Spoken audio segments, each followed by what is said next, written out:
Ganda mga angel. Panalo.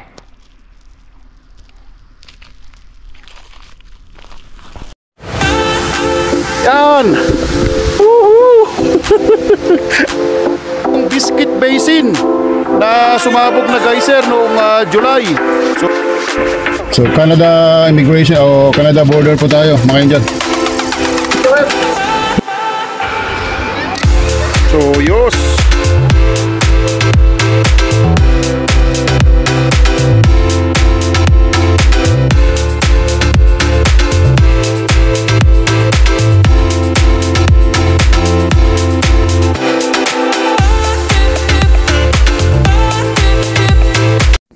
Hula ho mga ka-angel. So sana po nasa good mood po kayo at nasa healthy at para maganda po yung ating pagkukwentuhan at paglalakwatsa.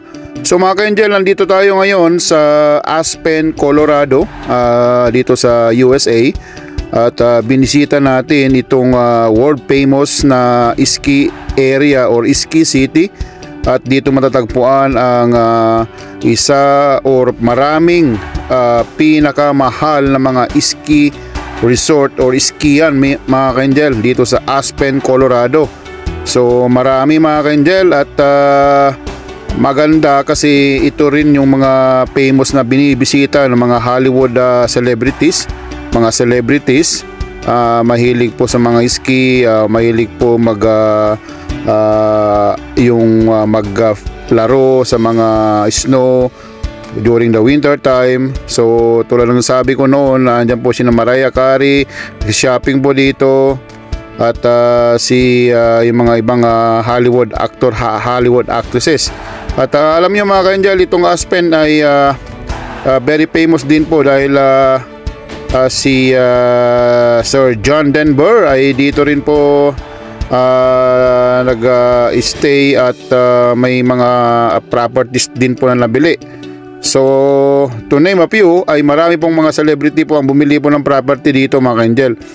At the reason why we visited this area ay dahil po yung during the fall season, autumn po, ay maganda po yung kanyang mga tsura, yung view, yung mga yellow na puno, nag-yellow yung mga dahon, may mga red, ganyan.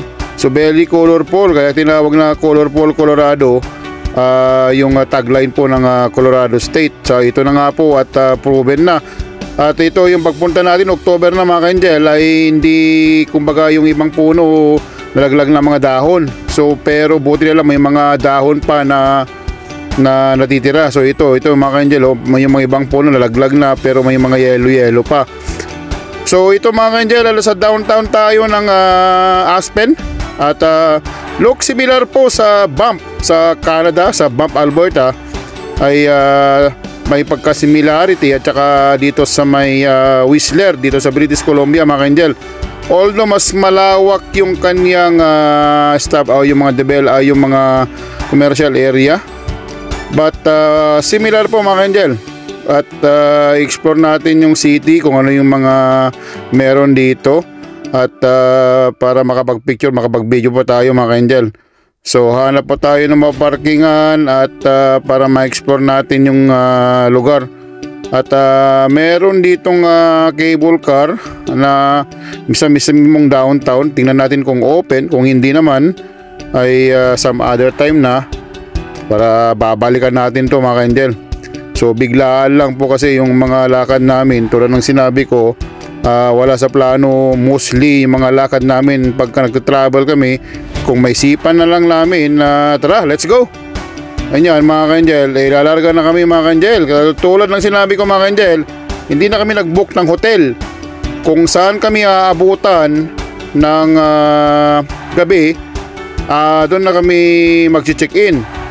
Kasi pagka mag-check-in kami sa isang place tapos malayo pa, ay hahabulin mo yung oras dahil doon ka nakapag-check-in mga ka-angel, na-charge ka na kumbaga.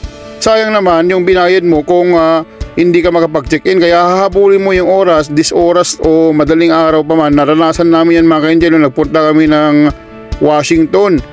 Nakabook kami dito sa Seattle, ay malayo pa yung lugar namin.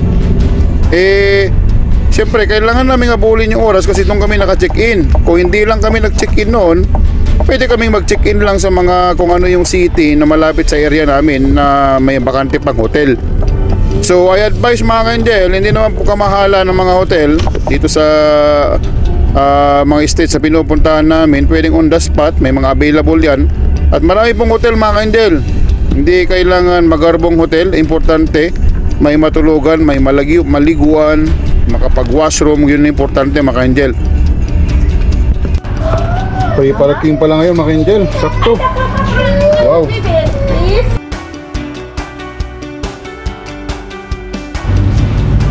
Mga angel, sa Aspen, Colorado tayo ngayon.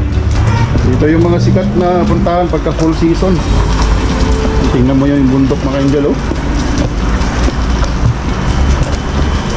Wow, Paris, oh, underground.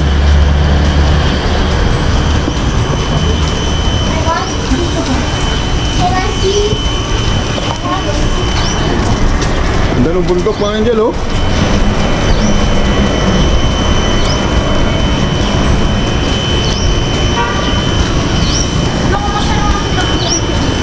Ha? Wala, hindi naman masyado ako dito. Visitor center na ano tayo. Baka meron dito. Yung Aspen.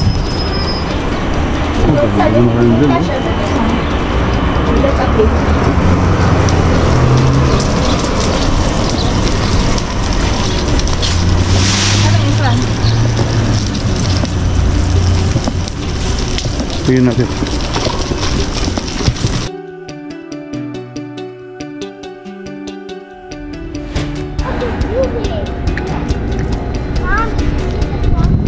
So yung Aspen mga angel, papunta dun, kaso close yata siya dahil winter na.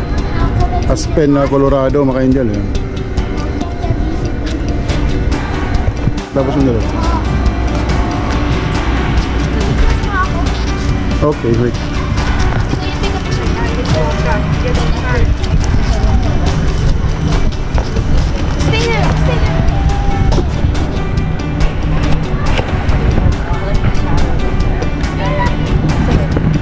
That's Red Mountain.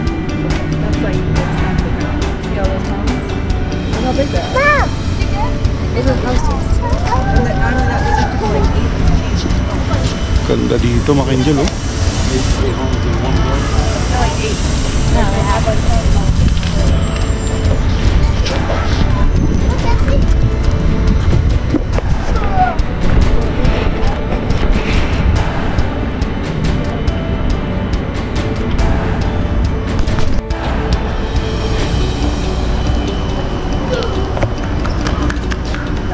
ganda mga angel. Ha?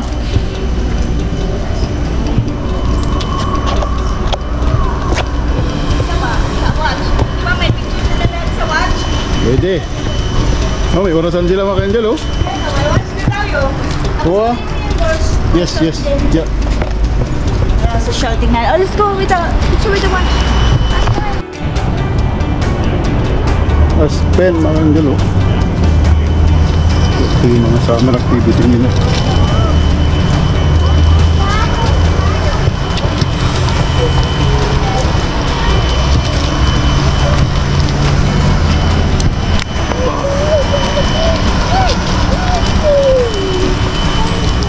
Purple.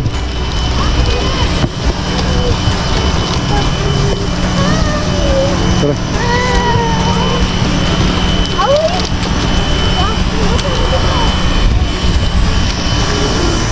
Optical, oh.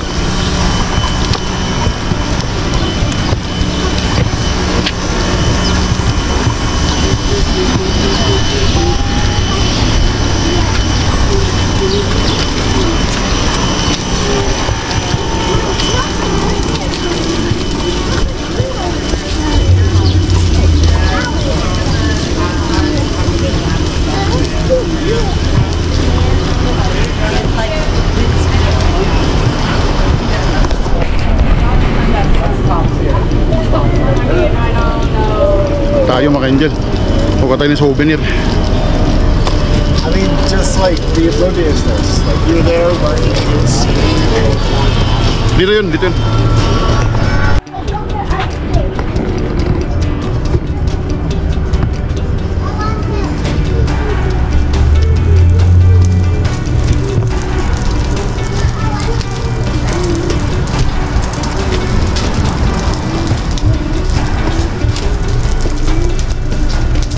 Oh, ganda. Yun, no? Kaya tinawag na Colorful Colorado.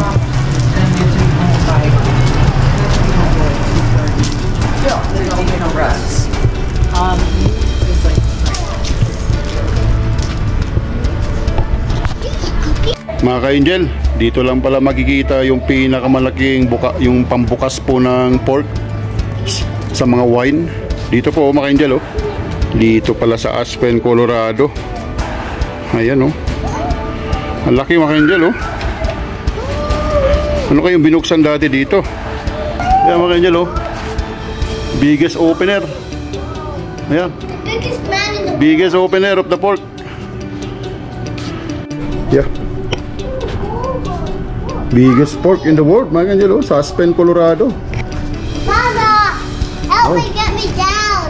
I can't go. I'm just myself. Let's go.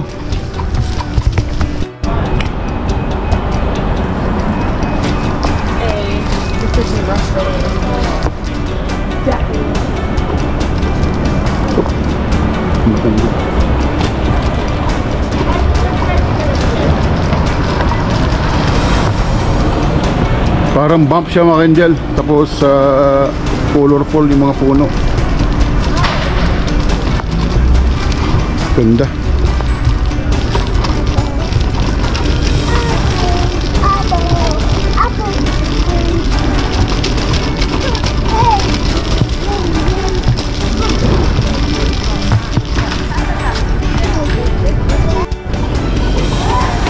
Aspen, Colorado, mga ka-angel, oh. Yung souvenir shop.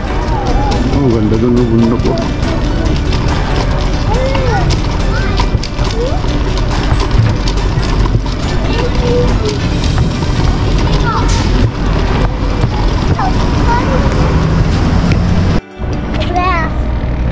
Oh my God.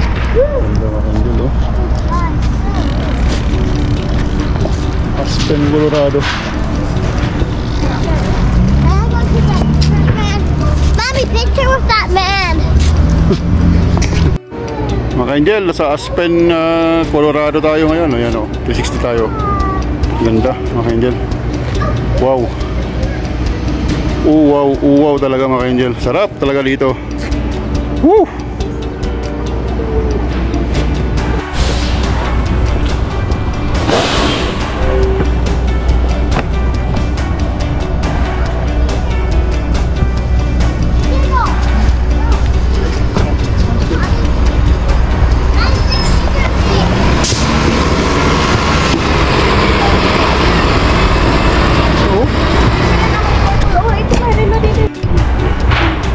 Oh, ganda dito mga ka-angel. Wow. Wow, wow, wow, wow. Go, go, go. Go, go, go.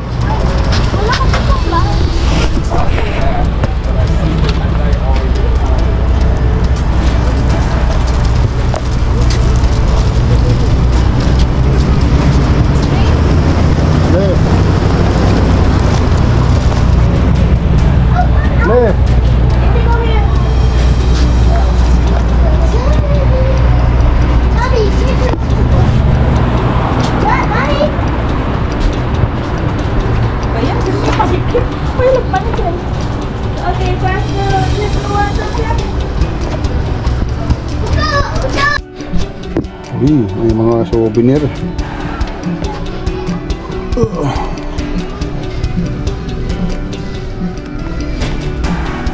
Tingin tayo ng souvenir mga ka-angel kasi nakaugalian na natin yan. Yung mga binibisita natin mga places ay bumibili tayo ng mga souvenir kahit mga magnet lang para may ala-ala mga ka-angel. Remember sa mga pinupuntahan natin at nakikita natin pagka nasa bahay tayo may mga achievement tayo kahit sa maliit na bagay magiging masaya na pag nakikita natin mga ka-angel.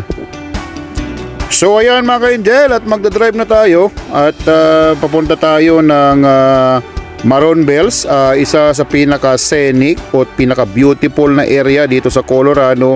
Maganda po yung kanyang view.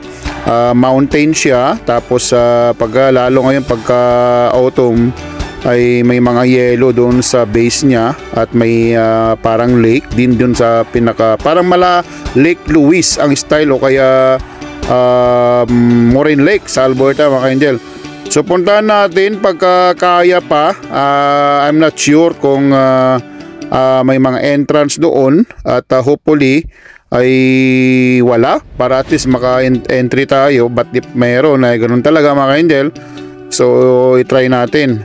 So ito, mga ka-angel, nasa downtown Aspen pa rin tayo. So palabas tayo at titingnan natin yung mga doon sa Maroon Bells at yung mga area po ng skian dito sa Aspen. Tingnan natin yung view kung maganda para may share ko sa inyo, mga ka-angel. So yung kanina, mga ka-angel, ulitin ko lang, at pagka nag-travel kayo ng US, mga ka-angel, ay wag na kayong magdala, kung by car, mga ka-angel, wag na kayong magdala ng napakaraming mga items. Dito na lang po kayo bumili sa Montana. Dahil pagka yung way nyo po ay sa Montana, dahil mura lang po doon, mga ka-angel, walang sales tax at kung ano yung presyo ng bibilihin ninyo, yun na rin po yung babayaran ninyo. And one more thing, yung mga gasolinahan, yung gas, mga ka-angel, mura. So pagka i-convert mo yan sa Canadian dollar ay almost similar po kung ano yung or maybe even cheaper compare po sa Alberta price po ng gas. Kaya no problem po pagka nag-travel kayo by car, mura lang po yung gas dito sa US. At saka may mga states po na walang sales tax. Kaya no problem, mga ka-angel, dito lang kayo bumili. Yung mga itlog, bawal po yan sa border. Dito sa pagkatawid nyo lang po kayo bumili ng mga kailangan nyo, na kailangan nyong lutuin, o mga items na personal nyong kailangan talaga. Dito lang po pagkatawid po ng US para wala ng mga interrogation pag ano mga dinadala nyo sa border, mga ka-angel, sa Canada-US border. So yun po yung tip natin. At one more thing, yung kanina, yung hotel. At kung wala kayong kumbaga yung itinerary ninyo ay marami na attraction na pupuntahan, stopan, I will suggest na wag na lang mag-book. Kung saan na lang kayo mapadpad, tansyahin ninyo, doon na lang kayo mag-book ng hotel, mga ka-angel. Otherwise, tulad ng sinabi ko, hahabulin po ninyo yung hotel ninyo kung saan kayo nag-book, lalo pagka malayo pa. Tulad ng sinabi ko, para wag na maiwasan yung hahabulin nyo po yung oras, mga ka-angel. Mahirap din po yung ganun, tapos inaantok na kayo. Like kung naabutan kayo ng madaling araw, mahirap po yung ganun kasi antok ang kalaban, delikado rin po sa daan. Tapos pagka nagmamadali na kayo, wag mag-overspeed. O minsan baka gusto nyo lang mag-overspeed dahil para abulin nyo yung oras. Delikado kasi may mga police din po sa highway. So yun ang advice ko, mga ka-angel. Pagka po marami kayong pupunta, it's better ay on the spot na lang yung hotel kaysa mag-book kayo. Kasi para at least hindi kayo naghahabol. So ito, mga ka-angel, at kita nyo ang ganda. Ang ganda talaga dito sa Aspen, Colorado. At isa ito sa mga attraction dito sa Colorado. Actually, meron din po yan dyan sa may Telluride, Durango yata. Meron din mga ganun, mga ka-angel. Mga pagdating po sa falls dito, very beautiful. At siyempre, pag mountain yan, mga ka-angel, maganda talaga ang view. Marami pong matataas dito sa Colorado, mga mountain, mga ka-angel. Yan yung mga San Juan mountains na tinatawag nila. At alam nyo, mga ka-angel, ay dito sa Colorado matatagpuan yung na-picture natin ang pinakamataas po na bundok ng Rocky Mountains. Ayan po yung Mount Elbert. So sa Canada, ayan po yung Mount Robson. At saka pinaka highest paved road din po ng North America, dito rin po sa Colorado matatagpuan. Very close po sa Denver City. Hindi natin napuntahan na kasi kulang ang oras. Naghahabol na naman tayo dahil pabalik tayo ng Calgary in the coming days. Pupunta pa tayo ng $1 million highway sa Ouray. And then pagka doon po, mga ka-angel, malayo pa. pagkababalik ka na ng Calgary kasi dadaan ka ng Utah o Arizona, Idaho, Montana. So malayo talaga yung babagtusin, nag-aabol tayo kasi biglaan tong lakad namin, hindi namin na plano. Kaya ganun mga ka-angel, mahalaga bawat minuto sa lakad namin ngayon. So ayan mga ka-angel, at palabas tayo ng downtown Aspen at on the way na po tayo sa Maroon Bells.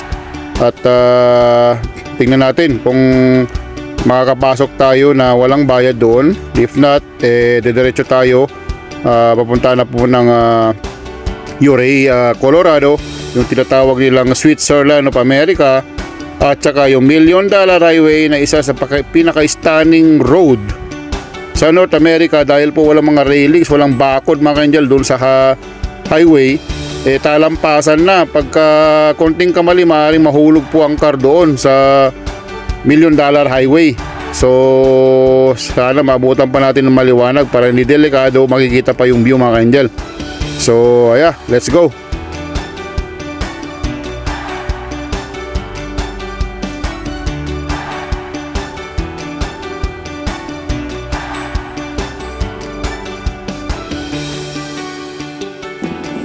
So ayan mga ka-angel, at enjoy na enjoy tayo ngayon tong lakad natin kasi ang ganda talaga ng paligid.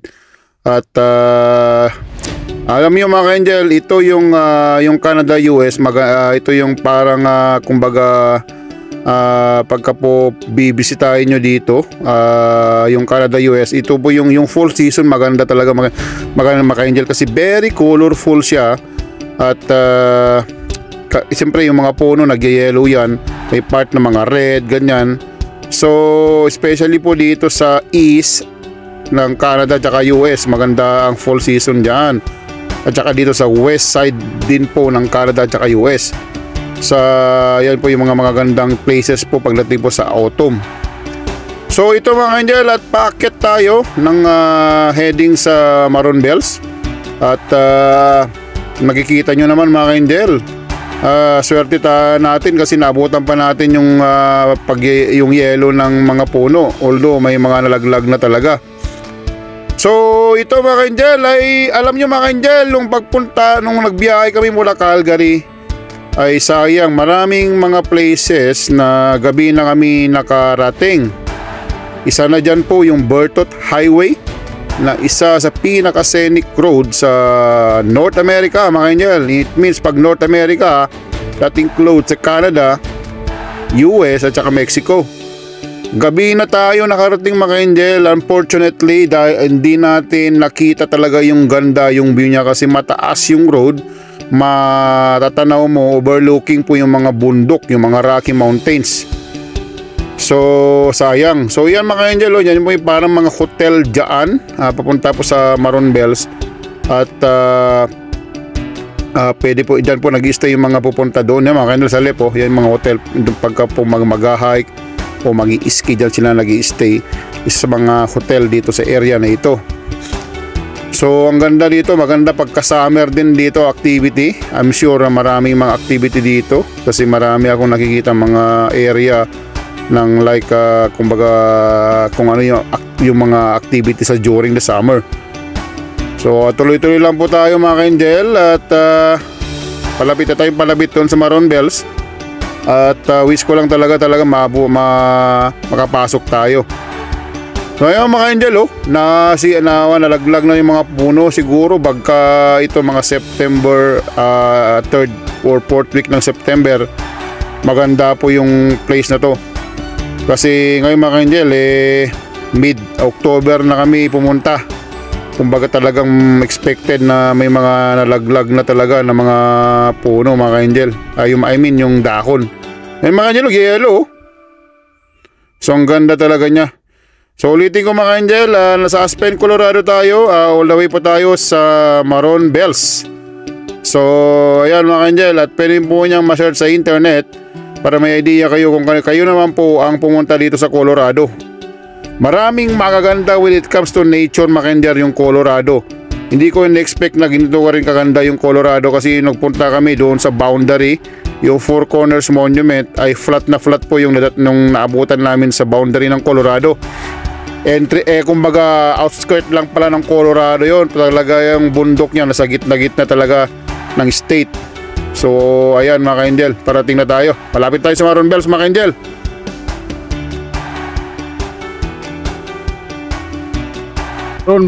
Maroon Bells tayo mga ka-angel. Yan, Maroon Bells. Ang ganda dito dito sa Colorado. Pero doon sa pinaka-highlight mga ka-angel, doon sa bundok na naman, yung makikita nyo doon, yan doon. Hindi tayo pwede pumunta doon dahil parang Lake Louise na kailangan ng reservation sa bus po ang magte-take sa inyo doon. So unfortunately hindi na natin pupuntahan. That's fine, para may babalikan tayo mga ka-angel. So pupunta na tayo ng $1 Million Highway sa Colorado pa rin, at saka sa Telluride kung kaya pa. Then going back to Calgary na by tomorrow.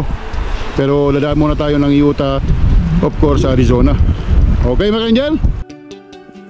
So yun mga ka-angel, at may nagkapagsabi sa atin doon sa pinaka-entrance niya, yung pinaka-welcome ng Maroon Bells, ay bawal daw po pumasok ang private car. So meron daw pong service ng bus, you need to book, para yung bus po ang magdadala doon sa Maroon Bells. So parang style po doon sa Lake Louise, dito sa may Lake Moraine, na magbabas ka na yun. Bawal po ang private cars na doon. Ganda mga ka-angel, Aspen. Yan.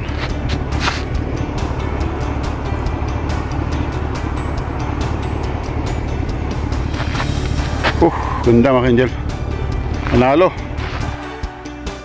So yun mga ka-angel, hindi nga tayo nakapasok doon sa Maroon Bells kasi kailangan mag-book ka ng bus o ticket para sumakay ka ng bus para dadalhin ka doon sa pinaka area po ng Maroon Bells. So ganun po yung sistema nila. So ganun talaga, it's okay, para babalikan ulit. At magdadrive na tayo na papunta po sa Ouray, Colorado, ang Switzerland of America, at doon po sa $1 Million Highway. So at medyo makulimlim mga ka-angel, at sana hindi tayo maabutan ng gabi doon sa Ouray tsaka $1 Million para makita natin yung view. Kasi tulad ng sinabi ko, yung sa Berthoud Highway ay hindi natin naabutan na maliwanag. So ganun din po dito sa may mga Yellowstone area, may mga area po doon na gabi na hindi natin naabutan din na maliwanag. At saka dito sa pagka-boundary po ng Wyoming tsaka Colorado, yung mga bundok doon hindi natin naabutan din na maliwanag. Pagka check mo po yan sa internet ay maganda po yung itsura pagka maliwanag mga ka-angel. So sayang, but galon talaga, ay kailangan nating sa next time ay agahan, kasi tulad ng sinabi ko, bigla lang po itong lakad namin mga ka-angel. So ayan mga ka-angel, at ulitin ko po, thank you very much po sa panonood po sa mga video natin. I really appreciate po, at salamat po sa pag-subscribe at pagtangkilik po sa mga vlogs, mga videos natin sa channel natin. At hayaan nyo po, pagagandahin natin lalo, at mag-explore pa tayo ng maraming places na nakapagbigay relaxation sa atin pagka nabisita natin. At may share natin sa inyo para may idea po kayo kung kayo naman po mag-travel dito sa US. At tulad ng sinabi ko, pangarap po natin all over the world. Hopefully po sa Europe next time. At sana bigyan tayo ng mahabang time, health ng Panginoon, at of course budget para mabisita natin ang Europe. Yun po yung pangarap natin. And of course mga ka-angel, yung Asian countries, hindi natin makakalimutan, pwedeng mawala din po yan. Kasama lahat po yan, kahit Africa, Australia mga ka-angel, lahat po yan ng country ay pangarap nating bisitahin hanggang tumanda na tayo mga ka-angel. So yun, at thank you very much mga ka-angel, ulitin ko sa mga nag-subscribe. At don't forget to subscribe to my channel sa mga bagong viewers natin, Discovery Angel. Ayan po, nandan po sa upper left. Andyan po yung pairaka picture natin para madali nyo pong matrace sa YouTube at saka other social media site. So ayan po, ayan po yung Glacier National Park na background natin. Diyan po sa Montana yan mga Angel, napunta tayo. Maganda rin po yan napuntahan. Ingat po kayo lagi mga Angel at may God bless you always. Ito po yung lingkod ng Tropat Kalakwatsak, Kuya JJ. Until next video po mga Angel. So 12,000 feet na po tayo, Mount Surprise. Yan o. Ganda. Oh my God.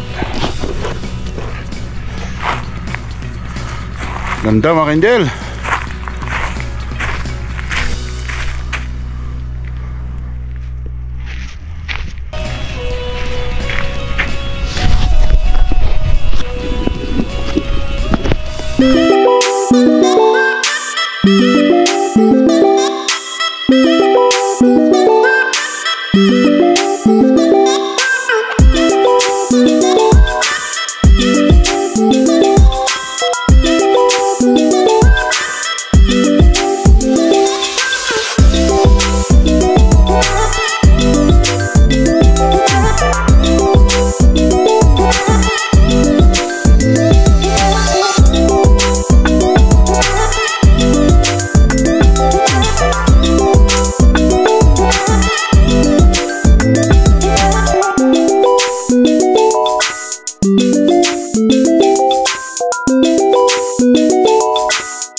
Hi, how are you? Good. We went to Denver, Colorado.